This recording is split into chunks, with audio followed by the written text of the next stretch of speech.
በከተማ መሬት ላላችሁ በሙሉ በዲጂታል ካርታ ምክንያት ብዙ ችግር እየተከሰተ መሆኑን ሰምተናል። በዚህም መሰረት መንግስት መሬት እየነጠቀ መሆኑን ለማወቅ ችለናል። በሌላ በኩል ደግሞ አዋሽ ባንክ በተለያዩ ዘርፎች ከፍተኛ ውጤት ማስመዝገቡን አስታውቋል። በዘንድሮ የበጀት ዓመት በባንኮች ከፍተኛ የሚባለውን የውጭ ምንዛሪ ማግኘቱንም ባንኩ ይፋ አድርጓል። ሰላም ቤተሰቦቻችን፣ መረጃዎቹን የት ሀገርና የት ከተማ ሆናችሁ እየተከታተላችሁ እንደምትገኙ በሐሳብ መስጫው ላይ ጻፉልን። በየትኛው ጉዳይ ላይ መረጃ እንድናቀርብላችሁ እንደምትፈልጉ ማሳወቁን። አሁን ዝርዝር መረጃዎቹን አንድ በአንድ ወደ እናንተ እናደርሳለን። እስከ መጨረሻው አብራችሁን ቆዩ።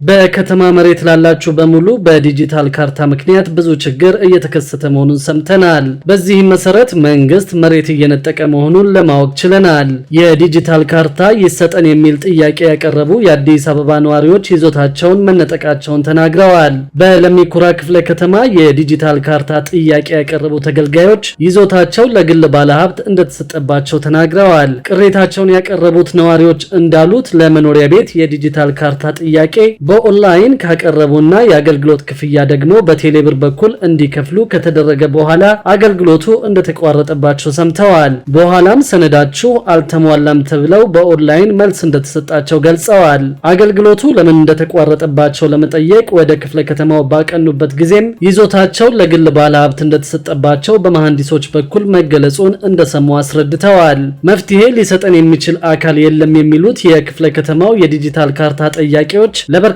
ዓመታት ለፍተን የሰራነውን ቤትና ይዞታ በቀላሉ ለግል ባለሀብት ተሰጥቷል መባሉንም አንቀበልም ብለዋል። በክፍለ ከተማው የዲጂታል ካርታና የስም ዝውውር በቅርቡ መታገዱ የሚታወቅ ነው። ከለሚኩራ ክፍለ ከተማ ውጭ ባሉ በሌሎቹ 10 ክፍለ ከተሞች ላይ ግን የዲጂታል ካርታና የስም ዝውውር ስራው መቀጠሉም ታውቋል። በለሚኩራ ክፍለ ከተማ ባለው ብልሹ አሰራር፣ ህገወጥ የካርታ መስራት፣ ሙስናና ሌሎችም ብልሹ አሰራሮች ምክንያት ከዚህ በፊት ኃላፊዎች ላይ እርምጃ ተወስዶባቸው ስራው ተስተካክሏል ተብሎ መቀጠሉ ይታወሳል። አሁን ግን የዲጂታል ካርታና የስም ዝውውር ስራው ላልተወሰነ ጊዜ መታገዱን ሰምተናል። በዚህም የካርታ አገልግሎት፣ የዲጂታል ካርታ አሰጣጥና ሌሎችም ከዚህ ጋር ተያያዥ የሆኑ ነገሮች ሙሉ ለሙሉ መታገዳቸውን አውቀናል።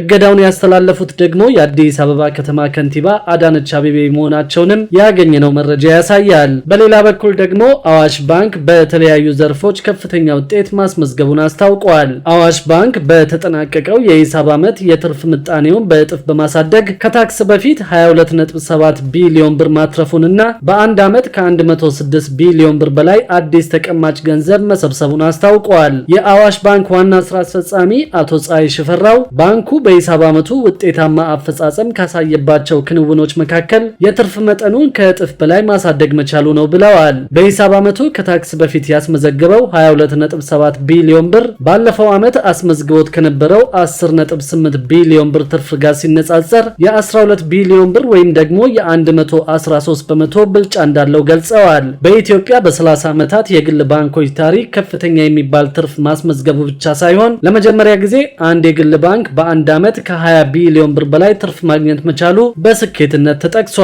የባንኩ የተከታታይ ዓመት ሪፖርት እንደሚያመለክተው አዋሽ ባንክ በ2013 የሂሳብ ዓመት ከታክስ በፊት አስመዝግቦት የነበረው ትርፍ 4.8 ቢሊዮን ብር ነበር። ይህንን የትርፍ ምጣኔ በየዓመቱ በማሳደግ በ2014 የሂሳብ ዓመት 7.4 ቢሊዮን ብር፣ በ2015 የሂሳብ ዓመት 9.7 ቢሊዮን ብር፣ በ2016 የሂሳብ ዓመት ደግሞ 10.8 ቢሊዮን ብር ማድረስ መቻሉ ተገልጿል። በ2017 የሂሳብ ዓመት ከሌሎች ዓመታት በተለየ በአንድ ዓመት 100 ቢሊዮን ብር የተቀማጭ ገንዘብ ለመሰብሰብ አቅዶ መንቀሳቀሱን የገለጹት አቶ ፀሐይ በዓመቱ መጨረሻ ከእቅዱ በላይ 106 ቢሊዮን ብር መሰብሰብ ችሏል ብለዋል። ባንኩ በ2016 ዓ.ም መጨረሻ ላይ የነበረው ተቀማጭ ገንዘብ 232.4 ቢሊዮን ብር እንደነበር ይታወሳል። ከብድር አቅርቦት አንጻር ብሔራዊ ባንክ ያወጣው የብድር ገደብ ቢኖርም የብድር አቅርቦቱ በ36 ቢሊዮን ብር እድገት ማሳየቱ ተገልጿል። የአዋሽ ባንክ ገቢ መጠንም በ2017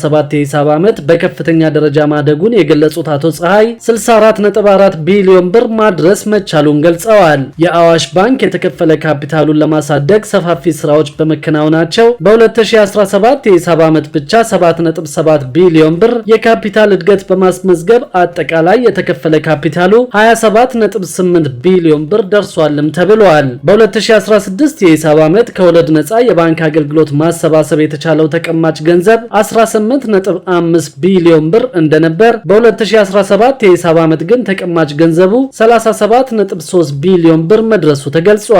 ይህም ማፈጻጸም ከ100% በላይ መሆኑን ያሳያል ብለዋል። ከውጭ ምንዛሪ ግኝት አንጻርም ባንኩ በሂሳብ ዓመቱ 2.1 ቢሊዮን ዶላር ማግኘቱን በተለይ ላኪዎችን በሰፊው በማገዝና እነሱ የሚፈልጉትን የስራ ማስኬጃ በተገቢው መንገድ ማቅረብ በመቻሉ በሂሳብ ዓመቱ ከተገኘው የውጭ ምንዛሪ 1 ቢሊዮን ዶላር የተገኘው ከላኪዎች መሆኑን አስረድተዋል። በሂሳብ ዓመቱ የተገኘው የውጭ ምንዛሪ ገቢ በኢንዱስትሪው በከፍተኛነቱ የሚጠቀስ መሆኑን ከቀዳሚው ዓመት ገቢ አንጻር ሲታይም የ355 ሚሊዮን ዶላር ወይም ደግሞ የ25 በመቶ ብልጫ ማሳየቱ ተነግሯል። በላኪዎች አማካኝነት ከተገኘው 1 ቢሊዮን ዶላር በተጨማሪ የውጭ ምንዛሪ ገቢ የተገኘው ደግሞ ከቀጥታ የውጭ ኢንቨስትመንት ከሐዋላና ከሌሎች የውጭ ምንዛሪ መሆኑ ተገልጿል። የተገኘውን የውጭ ምንዛሪ ልማታዊ ለሆኑ ዘርፎች መሰጠቱን የጠቀሱት አቶ ፀሐይ እንደ ምሳሌ የጠቀሱትን ነዳጅን ከውጭ ለማስገባት ከሚያስፈልገው የውጭ ምንዛሪ 638 ሚሊዮን ዶላር ባንኩ ሰጥቷል ብለዋል። ለምግብ ዘይት ግዢ 536 ሚሊዮን ዶላር መስጠቱንም አክለዋል። በሌላ በኩል ደግሞ ክልሎች ለወጣቶች የስራ ዕድል ለመፍጠር በሚል ህገወጥ ኬላዎችን እንደሚያቋቁሙ በጥናት መረጋገጡን ሰምተናል። የጉምሩክ ኮሚሽን ይህንን የተናገረው የ11 ወር የስራ ክንውን ሪፖርቱን ከገቢዎች ሚኒስቴር ጋር ለህዝብ ተወካዮች ምክር ቤት የፕላን በጀትና ፋይናንስ ጉዳዮች ቋሚ ኮሚቴ ባቀረበበት ወቅት ነው። ባለፉት 11 ወራት 19 ቢሊዮን ብር ገቢ መሰብሰቡን የተናገረው የጉምሩክ ኮሚሽን በየክልሎች ገመድ እየተወጠረ ገቢ የሚሰበሰብባቸው ህገወጥ ኬላዎች በሀገሪቱ ንግድ ስርዓት ላይ አሉታዊ ተጽዕኖ እያሳደሩ እንደሆነ ተናግረዋል። በህዝብ ተወካዮች ምክር ቤት የፕላን በጀትና ፋይናንስ ጉዳዮች ቋሚ ኮሚቴ ህገወጥ ኬላዎች በነፃ የንግድ ዝውውር ላይ ጫና እያሳደሩ በመሆኑ ይህ ችግር በቀጣይ በጀት ዓመትም እንዳይቀጥል ምን እየተሰራ ነው ሲል ጠይቀዋል። ለጥያቄው ምላሽ የሰጡት ምክትል ኮሚሽነሩ አቶ አዘዘው ጫኔ ኬላዎቹ ህገወጦች ቢሆኑም ገመድ ወጥረው የሚሰበስቡበት ገቢ ግን የመንግስት ተቋማት ናቸው ብለዋል። የጉምሩክ ኮሚሽን በጠቅላይ ሚኒስትሩ አመራር ሰጪነት ከንግድና ቀጠናዊ ሚኒስቴርና ከትራንስፖርትና ሎጂስቲክስ ሚኒስቴር ጋር በመሆን በሚያዝያ ወር በተጠናቀቀ ጥናት 237 ህገወጥ ኬላዎች መኖራቸው ተረጋግጧል ብለዋል። ምክትል ኮሚሽነሩ ኬላዎችን ዘርግተው ግብር የሚሰበስቡት የክልል ፖሊሶች፣ የሚሊሻ መዋቅሮች፣ አንዳንድ ቦታ ላይ ደግሞ ለወጣቶች የስራ ዕድል ፈጠራና በወረዳ ግብረ ኃይል ተብሎም ጭምር የተቋቋሙ ኬላዎች እንዳሉ ምክትል ኮሚሽነሩ ተናግረዋል። ይህም በአብዛኛው የሀገር አቋራጭንም ጨምሮ የሀገር ውስጥ ንግድ እንቅስቃሴ ላይ አሉታዊ ተጽዕኖ ማሳደሩን ምክትል ኮሚሽነሩ ሲናገሩ ሰምተናል። በተደጋጋሚ ጊዜ ህገወጥ ኬላዎቹ እንዲነሱ በተለያዩ አካላት ሲጠየቁ መቆየታቸው ይታወሳል። በቅርቡ የስራ ክንውን ሪፖርቱን ለህዝብ እንደራሴዎች ምክር ቤት ያቀረበው የትራንስፖርትና ሎጂስቲክስ ሚኒስቴር ህገወጥ ኬላዎች በትራንስፖርት አገልግሎት ላይ እንቅፋት መሆናቸውን ተናግሮ ባደረግነው ክትትል በዚህ ተግባር ውስጥ የክልል ወረዳና የከተማ መስተዳደሮች በድብቅ እንደሚሳተፉ አረጋግጠናል ማለቱ ይታወሳል። ከሳምንት በፊት በተመሳሳይ ሪፖርቱ ለምክር ቤት አቅርቦ የነበረው የንግድና ቀጠናዊ ትስስር ሚኒስቴርም መሰል ጥያቄ ተነስቶለት በህገወጥ ኬላዎች ገቢ የሚሰበስቡ አካላት መኖራቸውን አረጋግጦ ኬላው እንዲነሳ እየተሰራ እንደሆነ አስታውቋል።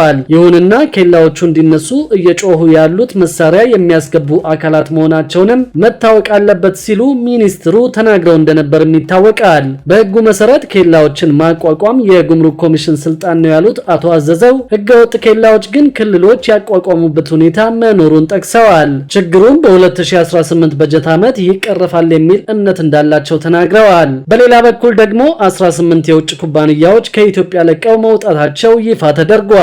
በዚህም ምክንያት ሀገሪቱ 45 ሚሊዮን ዶላር የገቢ ኪሳራ ማስመዝገቧን የታወቀው የአፍሪካ የእድገትና እድል ህግ ወይም አጎዋ መታገዱን ተከትሎ ወደ 18 የሚጠጉ የውጭ ኩባንያዎች ኢትዮጵያን ለቀው መውጣታቸው በአፍሪካ ዲቨሎፕመንት ባንክ ግሩፕ ይፋ በተደረገ አዲስ ሪፖርት ተገልጿል። ይህ ደግሞ የኢትዮጵያ የኢንዱስትሪ ፓርኮች የ45 ሚሊዮን ዶላር ገቢ እንዲያጡ ምክንያት መሆኑን የታወቀው ባንኩ ካንትሪ ፎከስ ሪፖርት 2025 ኢትዮጵያ በሚል ርዕስ ባወጣው ሰፊ የጥናት ግኝት መሰረት ኢትዮጵያ ከዚህ ቀደም በአጎዋ በኩል ለብዙ ምርቶች ከቀረጥ ነፃ ወደ አሜሪካ ገበያ የመግባት እድል ነበራት። ይሁን እንጂ ከ2 ዓመት በፊት የአጎዋ መታገድን ተከትሎ ቀደም ሲል የተቋቋሙ የተቋቋሙ የገበያ ትስስሮችንና የአቅርቦት ሰንሰለቶች በእጅጉ መቋረጡን ሪፖርቱ አስታውቋል። ይህም ከኢትዮጵያ የኢንዱስትሪ ፓርኮች የሚላኩ ምርቶች በ2023 በ24% እንዲቀንሱ አድርጓል። በተለይም በሐዋሳ ኢንዱስትሪ ፓርክ ከ1000 በላይ የሥራ ዕድሎች የተቋረጡ ሲሆን ለኢንዱስትሪ ፓርኮች በጠቅላላው $45 ሚሊዮን